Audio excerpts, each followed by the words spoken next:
My first experience with imposter syndrome was probably when I was about 11 years old. And I remember clearly feeling out of place, like I didn't belong, and like I wasn't good enough. And for most of my life, I've been assailed by situations in which I've had to continually work to try and cultivate self worth, self acceptance, self esteem.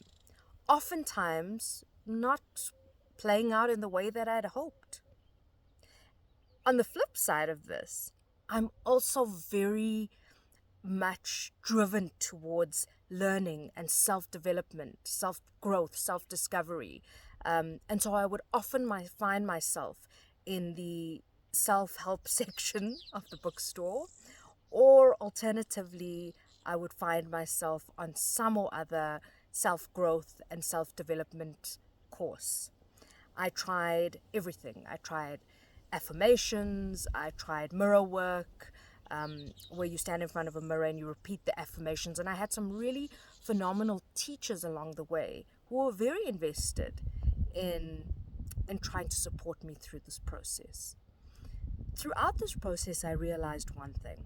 I knew that within myself, there was an internal gravitational field. And I knew that this internal gravitational field was the anchor that I needed to support myself, so that instead of externalizing validation through the many different things that I did in my life, on the model for what success looks like in our current paradigm, I didn't fare too badly, but still it wasn't enough. And I just kept pushing and pushing and externalizing this need for validation. Until I started to work with a different concept. Because you see, the self-love model is very much predicated on the belief that we actually can get to that point of fully loving ourselves in every way without having to do some real deep dive on who we are. Well, that's my perspective. So I started to think about working with self-trust as a concept. Because you see, what I realized is I was also, because I was externalizing a lot of the worth that I was looking to see within myself, I also was abandoning myself at different points throughout my life, in relationships, in work, in conversation, in values. Sometimes I was abandoning who I intrinsically knew myself to be. And I think that is what that gravitational field for me was. It was my value system. It was my value system that was anchoring very strongly within me. But every time I externalized a part of myself, I moved away from that gravitational field. I moved off center. And so I started to work with self-trust.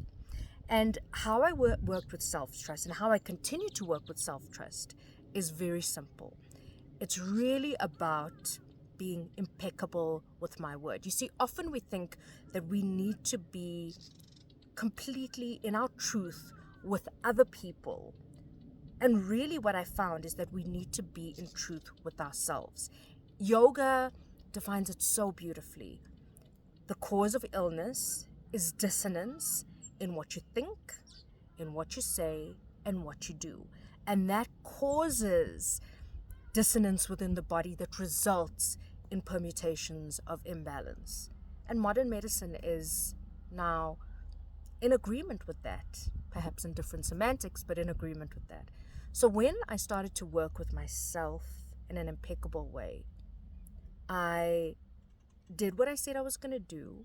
I was congruent in the way I conducted myself, thinking, saying, doing, and I showed up for myself. I was then able to gather and to build trust within myself. And when you start to trust yourself, you're not likely to abandon yourself.